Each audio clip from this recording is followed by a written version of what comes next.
बहुत समय पहले की बात है। एक छोटे से गांव में रघु नाम का एक गरीब आदमी रहता था।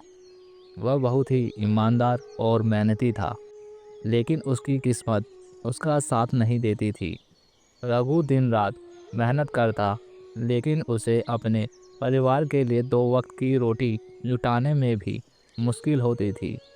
वह अक्सर भगवान से प्रार्थना करता कि उसकी मुश्किल खत्म हो जाए। शांति, भगवान हमारे कर्मों का फल एक न एक दिन अवश्य देगा, क्योंकि शांति भगवान के घर में देर है अंधेर नहीं।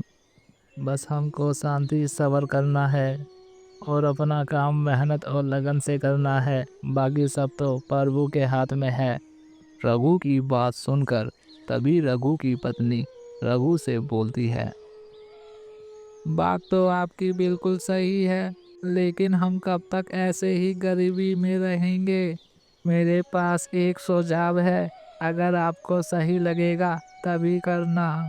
अपनी पत्नी शांति की बात सुनकर तभी रघु बोलता है, हाँ बोलो शांति, मुझे अच्छे से पता है तुम्हारा जो भी सुझाव होगा हमारे परिवार के भले के लिए ही होगा। बोलो शांति, क्या सुझाव है तुम्हारा। रघु की बात सुनकर तभी शांति बोलती है, मैं बस ये बोलना चाहती हूँ कि गांव में जितने भी आदमी थे वो सब शहर चले गए हैं कमाने के लिए। आप भी शहर चले जाओ पैसे कमाने के लिए। वहाँ काम की कमी नहीं है, आपको कोई ना कोई अच्छा काम मिल ही जाएगा। शांति का सुझाव सुनकर तभी रघु बोलता है, शांति बात तो तुम्हारी सही है, पर मैं अपने परिवार को अकेला छोड़कर इतनी दूर कैसे चला जाऊं। तभी शांति अपने पति रघु को समझाती है, अरे आप फिक्र मत करो, मैं अपना और गोलू का पूरा ख्याल रखूंगी। और मैं कौन सा बोल रही हूँ कि वहीं जाकर बस जाओ।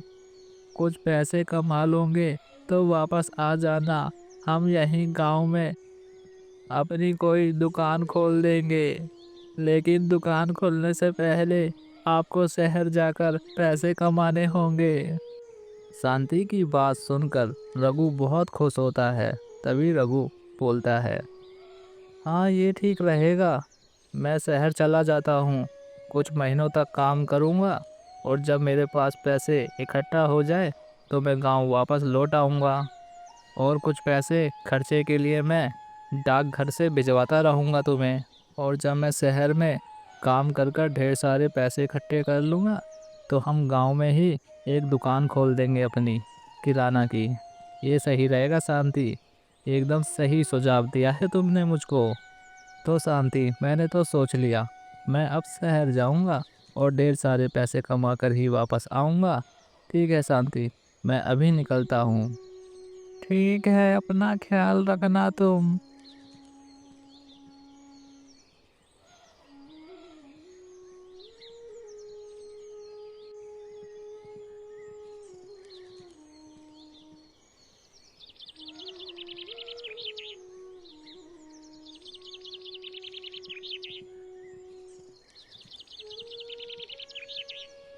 रघु पैसे कमाने के लिए अपने गांव के सड़क के किनारे पेड़ के नीचे खड़े होकर बस की राह देख रहा था।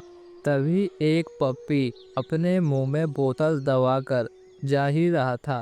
तभी पप्पी ने बोतल को रघु के पास छोड़कर वहां से निकल गया। रघु के पैर के पास पड़ी बोतल को रघु ने हटाने के लिए लात मारा। रघु के लात मारते ही बोतल हवा में उड़कर जमीन से टकरा फूट जाती है। तभी अचानक बोतल में से एक डरावना लाल जिन निकलता है। रघु डरावने लाल जिन को देखकर काफी ज्यादा डर जाता है। तभी डरावना जिन रघु से बोलता है, धन्यवाद इंसान, तुमने मुझे इस बोतल में से आजाद किया है, इसीलिए मैं तुम्हारी 3 इच्छाओं को पूरा करूंगा। बोलो इंसान, तुम्हारी पहली इच्छा क्या है। रघु एक विशालकाय डरावने लाल जिन को देखकर काफ़ी ज़्यादा डरा हुआ था, लेकिन रघु ने सोचा कि यह उसकी किस्मत बदलने का मौका हो सकता है। तभी रघु लाल जिन से बोलता है, अच्छा, तो मैंने तुम्हें इस बोतल में से आज़ाद किया है, इसीलिए तुम मेरी 3 इच्छाओं को पूरा करना चाहते हो। तो ठीक है जिन भाई, मेरी पहली इच्छा ये है कि मेरे परिवार के पास ढेर सारा धन हो। जो हुकुम मेरे आका। इकड़म बिकड़म तिकड़म, रघु की जादुई झोपड़ी बन जा आलीशान घर। बूम। मेरे आका, मैंने आपकी पहली इच्छा को पूरा किया। अब आप मुझको अपनी दूसरी इच्छा बताइए। जिन भाई, दूसरी इच्छा मैं क्या मांगू, कुछ मुझे समझ नहीं आ रहा। इसीलिए जिन भाई, मैं सोचता हूँ कि मैं बाद में मांग लूँ दूसरी इच्छा। ठीक है मेरे आका, जब आप मुझे याद करोगे तब मैं आपके सामने प्रकट हो जाऊंगा। अब मैं अपने घर जाकर देखता हूँ, इस डरावने जिन ने मेरी पहली इच्छा को पूरा किया है या बस बड़ी बड़ी बातें बना रहा था। इतना कहकर रघु अपने घर की ओर रवाना हो जाता है। थोड़ी देर बाद रघु अपने घर के पास पहुंचकर चौंक जाता है और चौंक कर बोलता है, ये भगवान, मैं तो पहचान ही नहीं पा रहा कि ये मेरा घर है। उस जिन ने मेरी पहली इच्छा सचमुच में पूरी कर दी। वो तो जादुई जिन है। मुझे लगा कि वो बड़ी बड़ी बातें बना रहा है, लेकिन नहीं, वो जिन तो सचमुच का एक असली जादूगर जिन है। अब मैं घर के अंदर जाकर देखता हूँ। इतना कहकर रघु अपने घर के अंदर जाता है।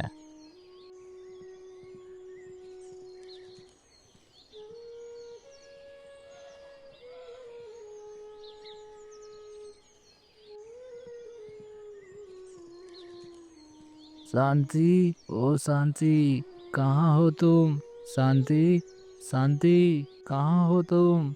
गोलू, गोलू बेटा, कहाँ हो तुम? शांति, शांति।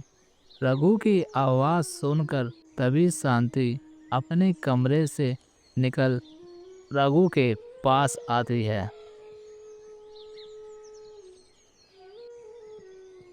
आ गए आप। आपको पता है मैं कितना ज़्यादा डर गई थी। गोलू बेटा भी घर पर नहीं है, वो स्कूल गया हुआ है। मुझे अकेले कितना डर लग रहा था। मैं बैठी हुई थी अपने चारपाई पर, तभी अचानक से घर की दीवारें बदलने लग गई।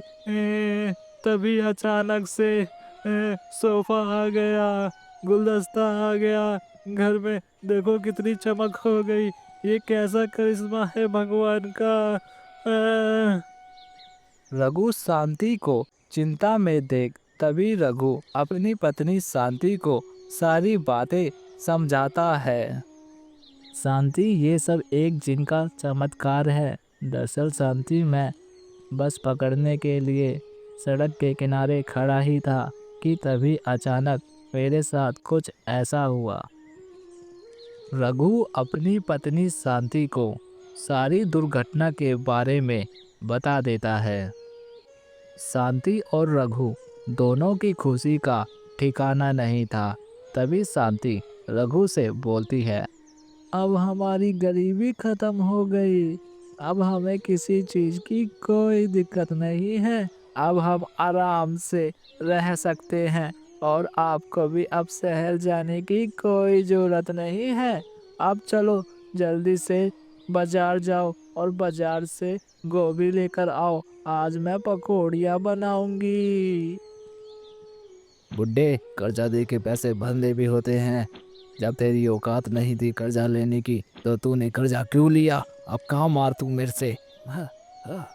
रघु गोभी लेने के लिए रास्ते से होकर गुजर ही रहा था कि रघु की नज़र बुनिया के नौकर पर पड़ती है, जो एक बूढ़े आदमी को जमीन पर लेटाकर लात ही लात मार रहा था।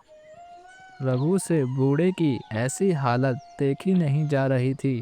तभी रघु उस बुनिया के नौकर से बोलता है, अरे भाई रुक जाओ, वह एक बूढ़ा व्यक्ति है, इतना मारूंगे तो वह बूढ़ा व्यक्ति मर जाएगा और किसी को मारने से क्या तुम्हारा कर्जा माफ हो जाएगा?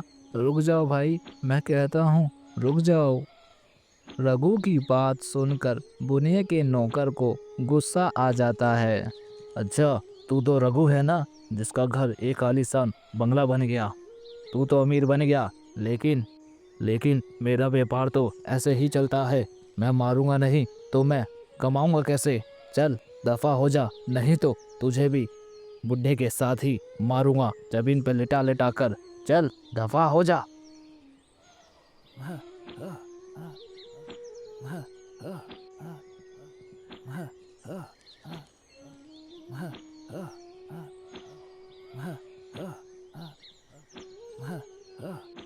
बुनिया के नौकर की बात सुनकर रघु डर के मारे वहां से चुपचाप वहां से निकल जाता है।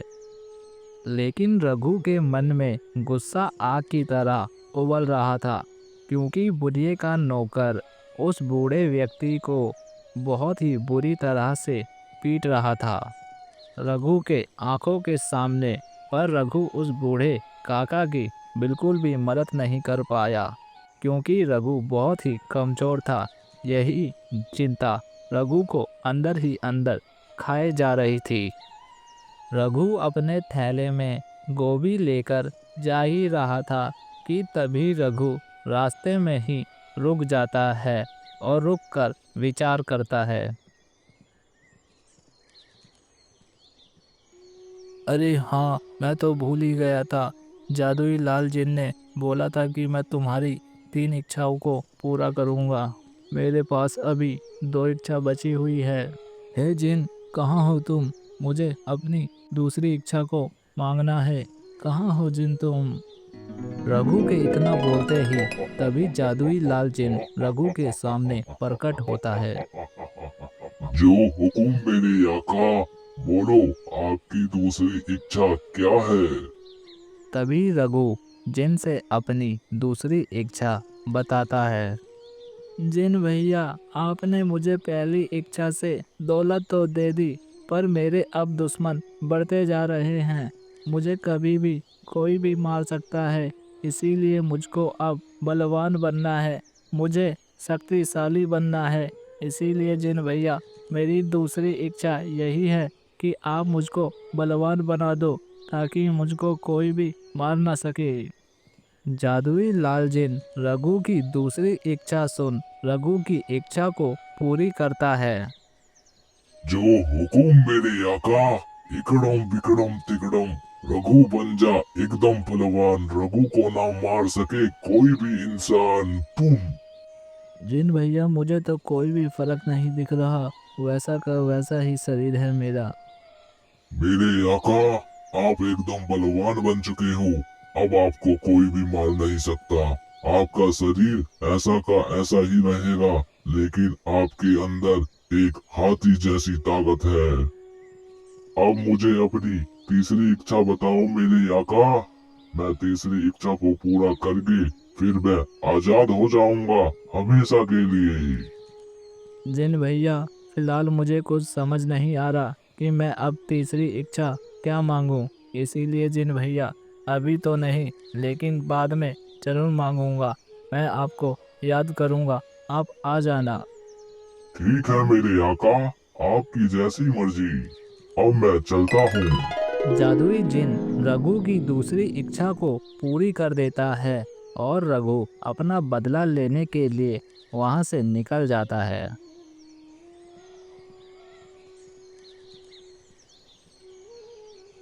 रघु की दूसरी इच्छा पूरी होते ही रघु अब बलवान और ताकतवर हो चुका था। रघु को मार पाना किसी के भी बस की बात नहीं थी। रघु अब बुनिया के नौकर को बुरी तरह जमीन पर लेटाकर लात ही लात मारता है और अपने अपमान का बदला लेता है। और बुनिया के नौकर को एक सबक भी सिखाता है कि हमें कभी भी किसी कमजोर पर बेवजह हाथ या लात नहीं उठाना चाहिए। यही सबक रघु बुनिया के नौकर को सिखाता है। लेकिन आसपास खड़े हुए लोग अब रघु से डरकर रहने लग गए थे, क्योंकि रघु का ऐसा विशाल रूप देखकर सबकी सिट्टी बिट्टी गुम हो गई थी। जितने भी लोग वहां खड़े हुए थे रघु को शैतान के रूप में देख रहे थे, क्योंकि रघु का ये रूप कभी भी गांव वालों ने देखा नहीं था। रघु अपना बदला लेके वहां से निकल जाता है।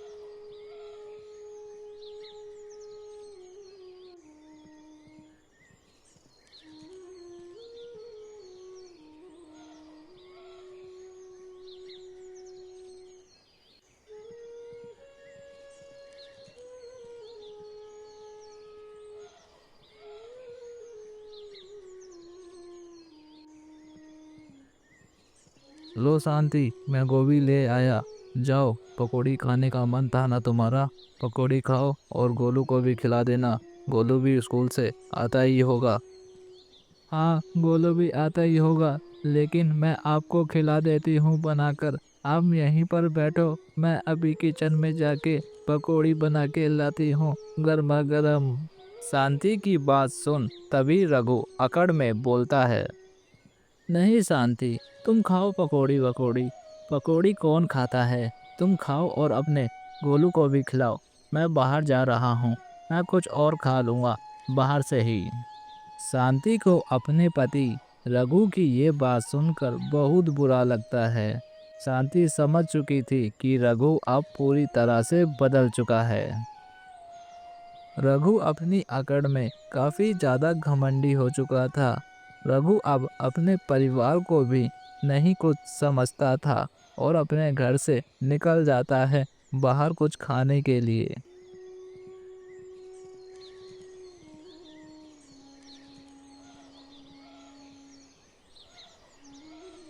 अरे हाँ, मेरी अभी तीसरी इच्छा भी तो बची हुई है, मैं तीसरी इच्छा भी मांग लेता हूँ। जिन भाई, कहाँ हो तुम? जिन भाई, मुझे तीसरी इच्छा मांगनी है, जल्दी आओ जिन भाई। रघु के इतना कहते ही तभी जिन प्रकट हो जाता है।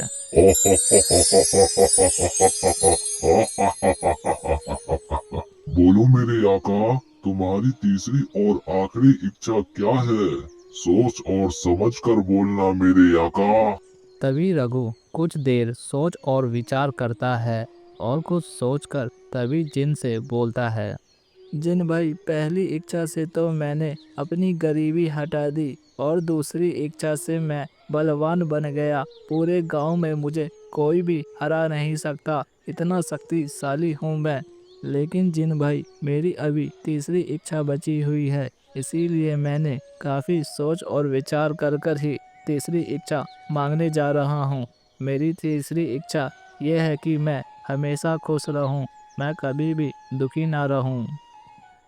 रघु की ये बात सुनकर जिन समझ चुका था कि रघु अब अहंकारी बन चुका है और अब रघु धीरे धीरे अपनी अच्छाई को खोता जा रहा है और एक बुरा इंसान बनता जा रहा है। तभी जिन रघु से कहता है, तुम्हारी ये इच्छा भी पूरी हो सकती है मेरे आका, लेकिन तुम्हें अपनी गलतियों को सुधारना होगा। खुशी दूसरों के साथ मिलजुल कर रहने में है और उनकी मदद करने में है मेरे आका। क्या फायदा मेरे आका आपके पास इतना धन और दौलत होने का, अब तो आपके पास बिल्कुल भी समय नहीं है कि आप अपने परिवार के साथ बैठकर खाना खा सके। और एक और बात मेरे आका, आप बहुत शक्तिशाली हो, ये मैं मानता हूँ, कोई भी आपको हरा नहीं सकता, लेकिन मेरे आका, गांव वाले अब आपकी इज्जत नहीं करते, वह आपसे बस डरते हैं मेरे आका। ऐसी इज्जत का क्या फायदा कि सब आपसे डरे पर आपकी इज्जत ना करे। जिनकी ये बात ने रघु को सोचने पर मजबूर कर दिया। उसने महसूस किया कि जब उसके पास कुछ नहीं था तब भी वह खुश रहता था, क्योंकि वह ईमानदार और दूसरों की मदद करने वाला था। उसने जिनसे कहा, मैं समझ गया, सच्ची खुशी दूसरों की भलाई करने में है, कृपया मेरी सारी ताकत और मेरा धन दौलत वापस ले लो जिन, मुझे नहीं चाहिए, मुझे साधारण जिंदगी जीनी है, अपने परिवार के साथ जो कुछ भी दिया था वो वापस ले लो, यही मेरी तीसरी इच्छा है जिन भैया। जो हुकुम मेरे आका। इकड़म बिकड़म तिकड़म, जो कुछ भी दिया था वो वापस आ जा। बूम। मेरे आका, मैंने आपकी तीनों इच्छाओं को पूरा किया। अब मैं आजाद हो चुका हूँ। अब मैं अपने जिन लोग जा रहा हूँ मेरे आका। अपना ख्याल रखना।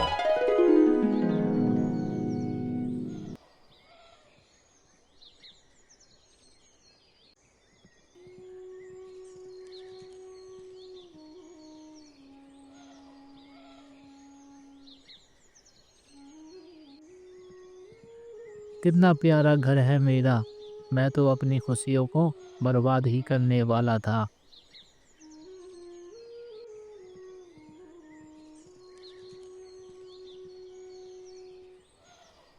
रघु ने अपनी पुरानी जिंदगी फिर से शुरू की, लेकिन अब वह और भी खुश और संतुष्ट था। वह दूसरों की मदद करता और हमेशा मुस्कुराता रहता। और कुछ दिनों बाद रामू अपनी बीवी शांति की बात मान शहर चला जाता है कमाने के लिए। रामू को एक अच्छी फैक्ट्री में काम मिल जाता है और रामू मेहनत और लगन से काम करता है। जिन और रघु की इस कहानी से यह संदेश मिलता है कि हमें अपनी इच्छाओं को सीमित और समझदारी से रखना चाहिए। जो हमारे पास है हमें उसी में खुश रहना चाहिए और उसी में संतुष्ट रहना सच्चे जीवन का मार्ग है।